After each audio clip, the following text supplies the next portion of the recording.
اللهم صل على محمد وآل محمد وعجل فرجهم واستغفر الله الذي لا إله إلا هو الحي القيوم الرحمن الرحيم ذو الجلال والإكرام وأتوب إليه. أعوذ بالله السميع العليم من الشيطان الرجيم. بسم الله الرحمن الرحيم. اللهم كن لوليك الحجة ابن الحسن صلواتك عليه وعلى آبائه هذه الساعة وفي كل ساعة وحافظا وقائدا وناصرا ودليلا وعينا حتى تسكنه أرزك طوعا وتمتعه فيها تكلا. اللهم صل على محمد وآل محمد وعجل فرجهم. معزز ناظرین، سلام علیکم ورحمۃ اللہ وبرکاتہ. روزے کے احکام و آداب کے اس 5ویں نشست میں ہم آپ تمام ناظرین کا خیر مقدم ایک صلوات کے ساتھ کرتے ہیں. اللهم صل على محمد اس پروگرام کی 4تھی نشست میں مولانا موصوف نے ہمارے کیے گئے ہوئے سوالوں کا الحمدللہ اطمینان بخش جواب دیا. عزیزان محترم، یہ مہینہ بہت بابرکت مہینہ ہے اور اس مہینے کے بارے میں ملتا ہے کہ اگر ایک مومن اس ماہ مبارک رمضان میں دوسرے مومن کو افطار کراتا ہے تو ملتا ہے کہ خدا اس روزہ کھلانے والے مومن کو اپنی راہ میں ایک غلام آزاد کرانے کا ثواب دے گا اور اس کے تمام گزشتہ گناہوں کو بخش دے گا. اس وقت آپ صلی اللہ علیہ وآلہ وسلم سے پوچھا گیا، یا رسول اللہ، ہم سب تو اس عمل کو انجام دینے پر قدرت نہیں رکھتے ہیں.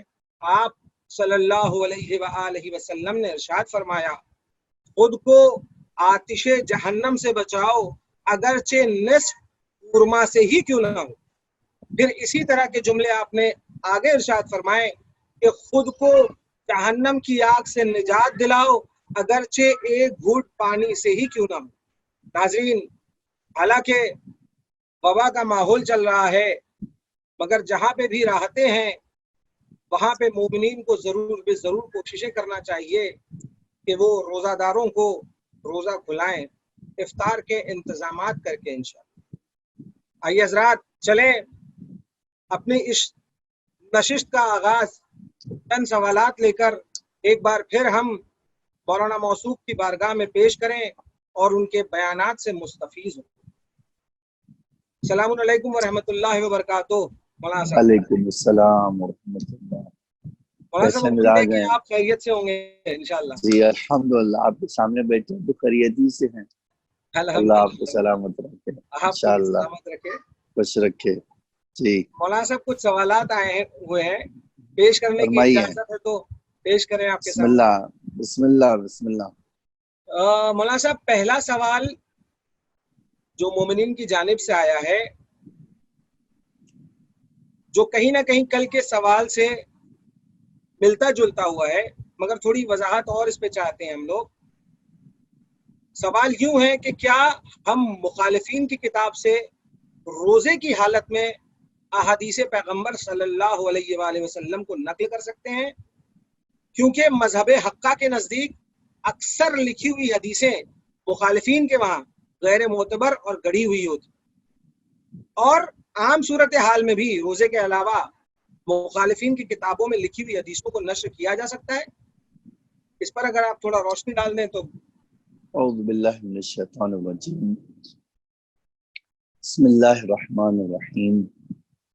الحمد للہ الذی کفا سلام علی عبادہ الذین اصطفی محمد وآلہ الطاہرین وسیم الامام المبین بقیت اللہ الارضین الحجۃ الثانی عشر الامام المہدی المنتظر صلوات اللہ السلام علیکم۔ دیکھیے، اگر آپ کو یہ پتہ ہے، آپ علم رکھتے ہیں، آپ کو یقین ہے کہ یہ جو ان کی کتابوں میں حدیث درج ہیں وہ پیغمبر سے منسوب ضرور ہیں، لیکن وہ گڑھی ہوئی، تو آپ پھر نہیں کہہ سکتے کہ یہ پیغمبر نے فرمایا، اور آپ کا روزہ جاتا رہے۔ جس چیز کے بارے میں آپ کو یقین ہے، علم ہے کہ یہ صحیح نہیں ہے اور انہوں نے گڑھ کے اس میں ڈال دیا، ان کی کتاب موجود ہے، آپ نہیں کہہ سکتے کہ یہ پیغمبر نے فرمایا، کیونکہ یہ جھوٹ کی نسبت ہوگی، اور نتیجہ کیا ہے، اس سے جو ہے آپ کا روزہ جاتا رہے۔ جہاں تک اس بات کا تعلق ہے کہ ہم روزے کے علاوہ، تو آپ جانتے ہیں جھوٹ پھیلانا تو صحیح نہیں ہے، کسی بھی صورت میں جھوٹ پھیلانا صحیح نہیں، تو جب آپ جانتے ہیں تو آپ روزہ نہ بھی رکھے ہوں تو آپ وہ چیز جو ہے کسی سے بیان نہیں کر سکتے۔ یہ جو ہے کیا، یہ تو برائی پھیلانا ہے۔ آج اللہ کی لعنت ہو، اللہ کے رسول کی لعنت ہو ان لوگوں پر جنہوں نے اپنی غرض اور اپنے مقصد کے لیے، یہ دنیا پرستی کے لیے، اللہ کے رسول کی طرف سے بہت ساری حدیثیں جو ہے گڑھ کر جو ہے ڈال دی، تاکہ لوگوں کو مشوش بنایا جا سکے۔ تو اگر آپ یہ کام کریں گے تو آپ خود بھی اسی راستے پہ جا رہے ہیں کہ لوگوں کو اہل بیت سے دور کر رہے ہیں، تو آپ یہ کام نہیں کر سکتے۔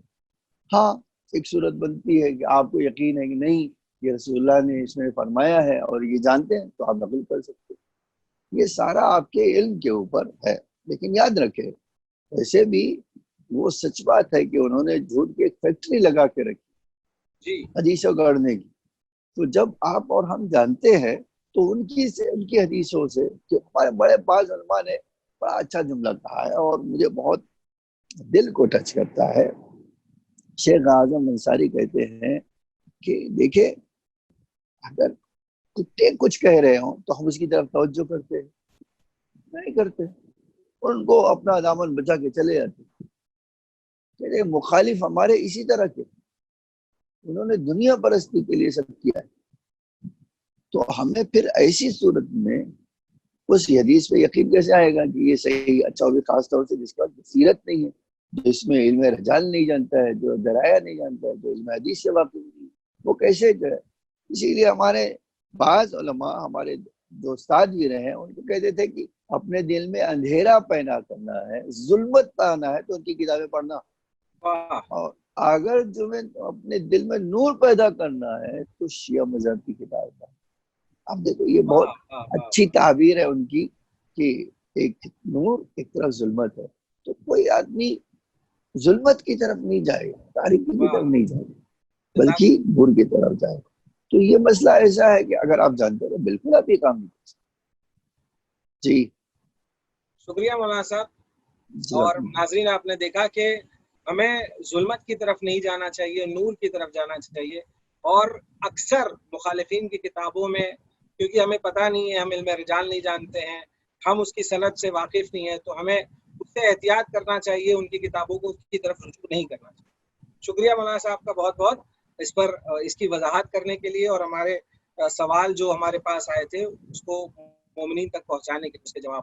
مولانا صاحب، دوسرا سوال جو آیا ہے وہ خواتین حضرات کی طرف سے ہے کہ اگر ایک خاتون وہ حاملہ ہے تو کیا ایسی خاتون کا روزہ رکھنا کیسا ہوگا؟ اور اگر شریعت نے ان کا روزہ رکھنا جائز نہیں قرار دیا ہے تو کون سے مہینے سے وہ روزہ نہ رکھیں؟ اس پر آپ تھوڑی سی روشنی ڈال دیں مولانا صاحب۔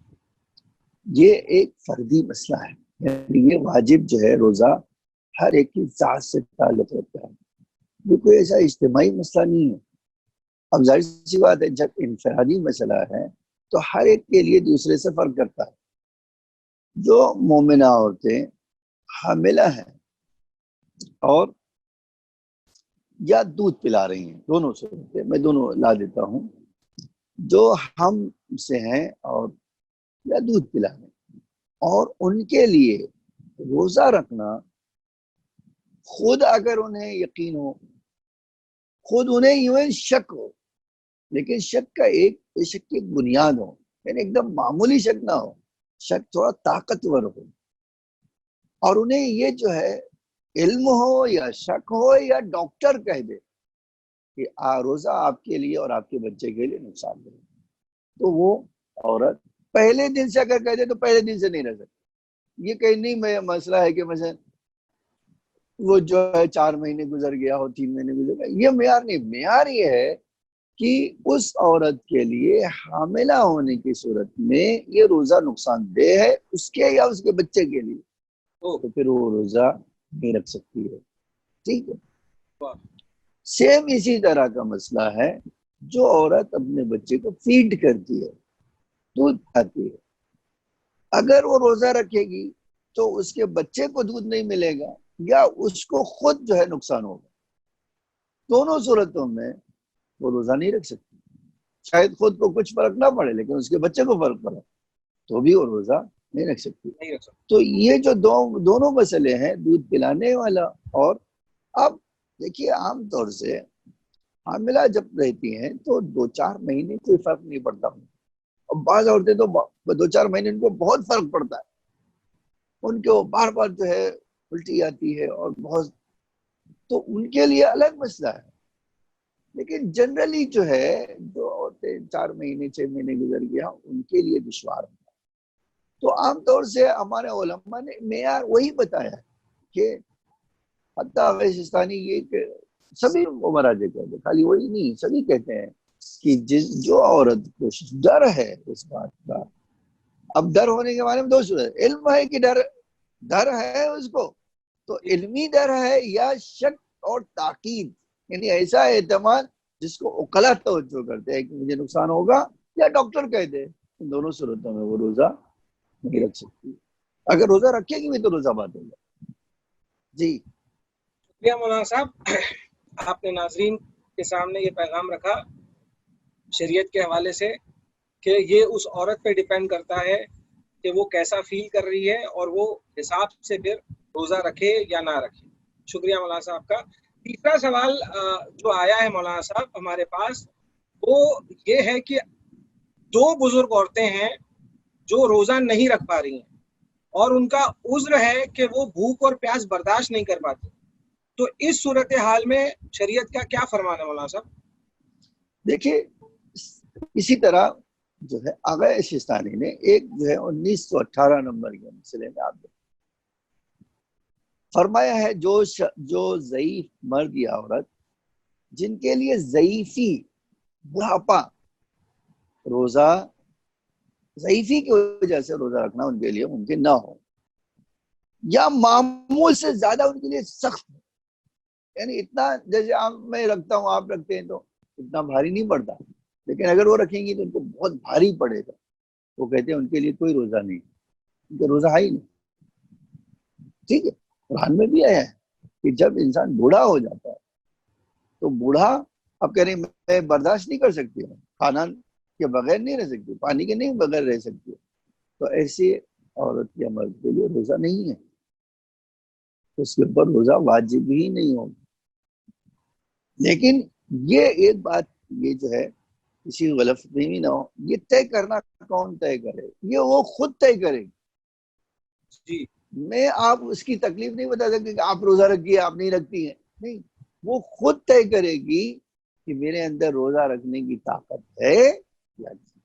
اگر طاقت ہے تو اسی لیے ایک مسئلہ اسی میں بتاتے ہیں کہ شاید مثلا اس طرح کا بڑھاپا ہو یا جلدی کوئی آدمی بیماری سے بڑھاپے کی طرف چلا گیا، تو اگر اس کے لیے یہ امکان پایا جاتا ہے کہ اس کو طاقت واپس مل جائے گی تو آج نہیں رکھنا ہے، جب طاقت مل جائے گی تو رکھنا ہے، اچھا ٹھیک ہے۔